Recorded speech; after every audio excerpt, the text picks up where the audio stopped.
Hello, ladies and gentlemen. Welcome back to another episode here on African Confessions. The following story that you're going to be listening to, it was sent to me by one of our dear sisters. Indeed, strange things do happen in this world. The translation of that message reads like this. Hello, Brother Nashi, how are you? Can you please post my own story as hidden identity? My brother, I want to confess that the reason as to why my husband passed away, it was because of me. Oh yes, I feel so bad about the things that I did, because if I had not cheated on my husband could have been alive.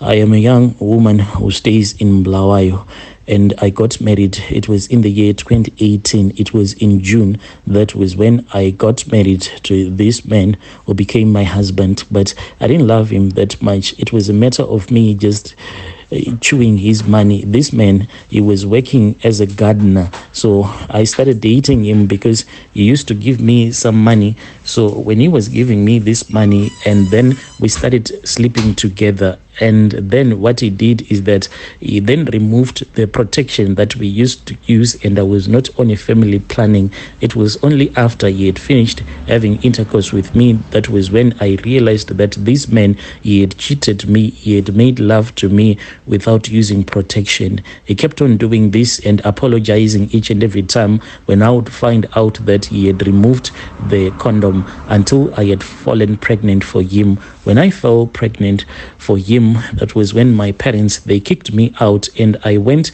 and I started staying with this gardener. Boy, it was really tough, and life was not easy at all. For us to have rent, it was really tough, and I was coming from a family that is not rich, but my parents, they afforded to give us a better life here in Zim. When I was now staying with this useless man, who was now my husband, sometimes I would go for the whole day without eating. Mind you, I was pregnant. I then spoke with one of my friend who was staying in Botswana in Gabs. So when I spoke with my friend who was staying in Botswana, she then said that, look, you can come here, and when you come here, I would try to speak with some of my bosses, and if there is anyone who needs a maid, then it is going to be easy for you. Then she then said that there was this other lady whom she had once worked. So for this lady, she had a child who was now 1 year, 5 months. So they needed a maid. And then I went to Botswana. When I went there, life was really great. But when I told my husband about this issue, he had refused. That is why I ran away from my husband. When I arrived in Botswana, I then started for that woman. But the problem was that my friend, she was someone who was dating a lot of rich guys who are into diamond selling. They buy diamond and they sell these diamonds to the Americans, and they are making a lot of money.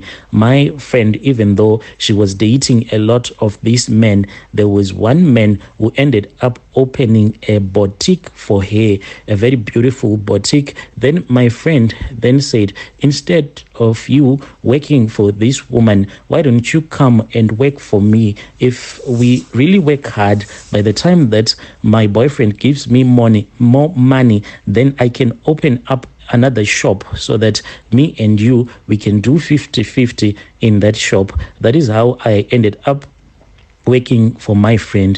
When I was working for my friend, I then said to my friend, instead of me staying at your place, I think it is far much better so that I can stay alone. When I was now staying alone, I then started communicating with my husband, the one that I left back home in Zim. I used to send him a lot of money, but what pained me a lot is that this man that I had left back home in Zim, the guy, he was now using the money that I was sending him to feed his girlfriends. The complaints, when they reached my ears, I then sent my little sister to go and get my child, and now my child was now staying with my parents. I was heartbroken. That was when I started dating another guy there in Botswana. When I was dating that guy, this guy, he was also cheating on me. It seemed as if there was one thing that was wrong with me, because all of these men,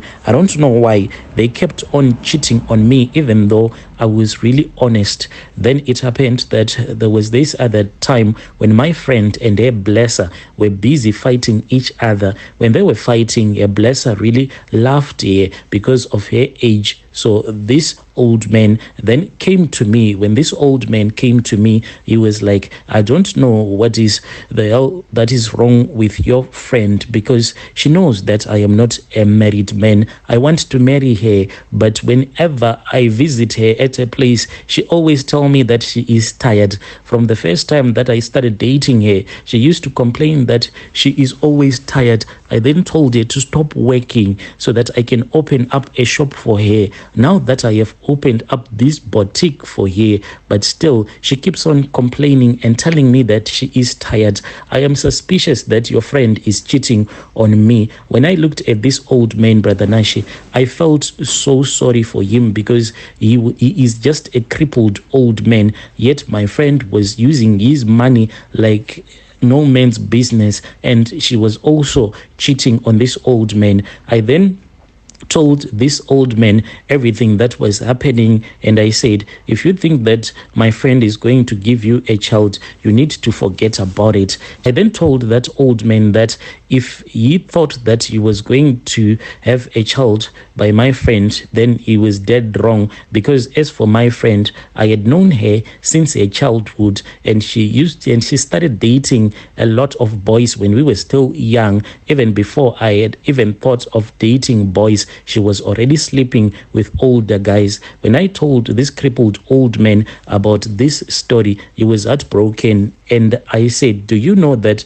as for now, she is on a family planning pill? And I was the one, Brother Nashi, who had actually told my friend to go on a family planning pill, because she was like, I do not want to fall pregnant for this crippled old man, because right now, if I have a child with him, just imagine when we return back to Zim with this guy that is on a wheelchair, people are going to laugh at me. People are going to know that I only dating him for the sake of his money. And in my mind, this situation, it was ripe for a takeover. I wanted her man, and I wanted her man at all costs. So I used to give her bad advice, and whenever the blesser would come to the shop, I would then act as if I was an innocent young woman who had been heartbroken. That is how I started to date this man. When I started dating this man, then my husband back home, he apologized to me, and he told me that he was so sorry and he was willing to come to Botswana. But I then said, no, you cannot come here, because this side I was already dating someone else, but I didn't want him to know that I was now dating this crippled old man who was also sleeping with my friend. So this man, whenever you would give me money, then I will send that guy that I had a child with back in Zim. When I was 3 months pregnant, that was when that guy just came to Botswana. When he was on his way, unfortunately, Brother Nashi, I did something that was really terrible. I then went to these illegal abortion clinics because I didn't want him to find out that I was pregnant. By the time that he arrived, I was already bleeding. He came and he saw me. He waited until the bleeding had stopped. We made love, and he returned back to Zim because there was some stuff that I wanted him to buy, because we were about to open up our hardware shop selling some plumbing stuff there in Bulawayo. So we slept together, and this old man didn't even know that this is what I was doing. I was using all of his money to set up a business back home in Zim. That was when, Brother Nashi, this man, when I was with him, I forgot to lock my phone. I had set the timer for the screen somewhere around 30 minutes. So after we had slept together, pretending that I was having fun, making love to him, after we had finished, I was bored and I fell asleep.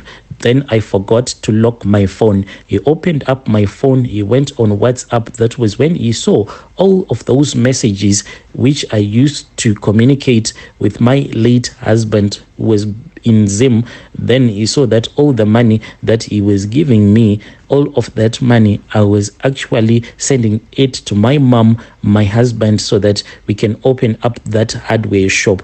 He then found out that message about me having an abortion. I told my little sister that I had an abortion, and my sister gave me advice. We were actually laughing, and I said, indeed, even though I have stolen this blesser from my friend, but she had a point. I can't have a baby with this old crippled man.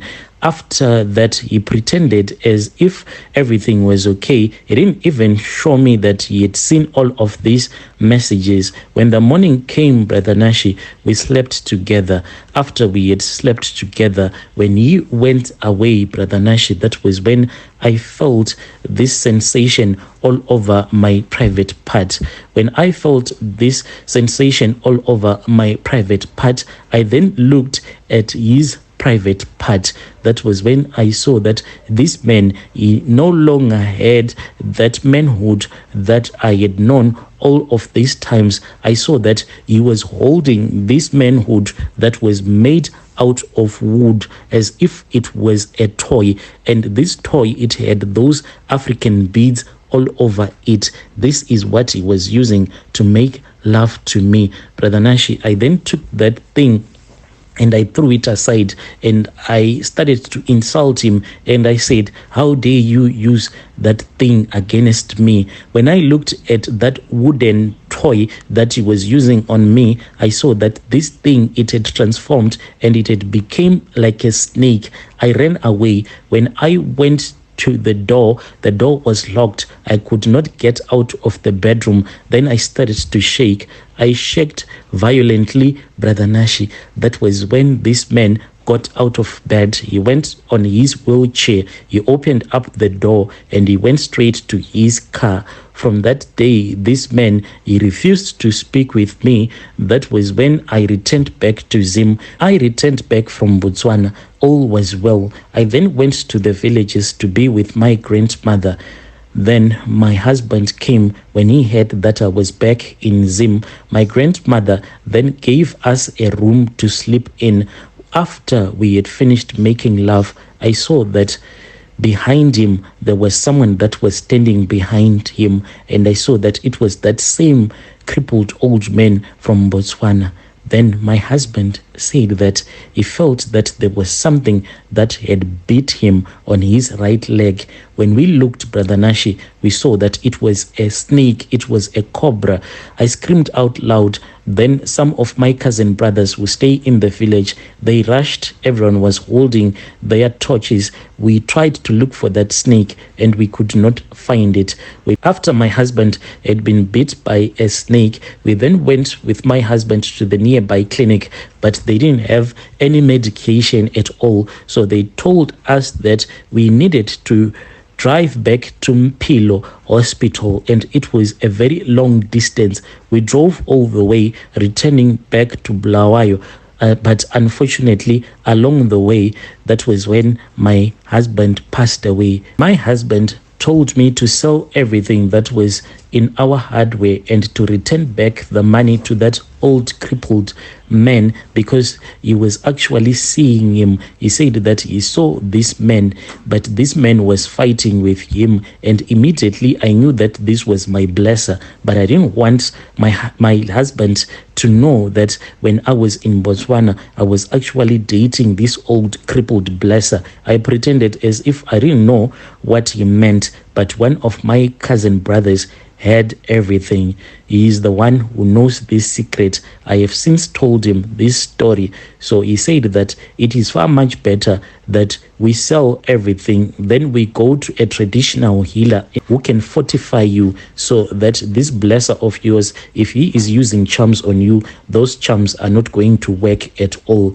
This is the current status. This is the situation that I am now facing. My cousin brother said that he actually has the nerves to travel all the way to Chipinge to look for a traditional healer that can fortify me. This is my own story, Brother Nashi. As for my friend, when she found out that this is what I had done to her blesser, this is what I had told her blesser, she then deleted me from her life. Yo, dear listeners, right there was a message that was sent to me by one of our dear sisters. This thing of dating blessers for the sake of money. Yo, strange things do happen in this world.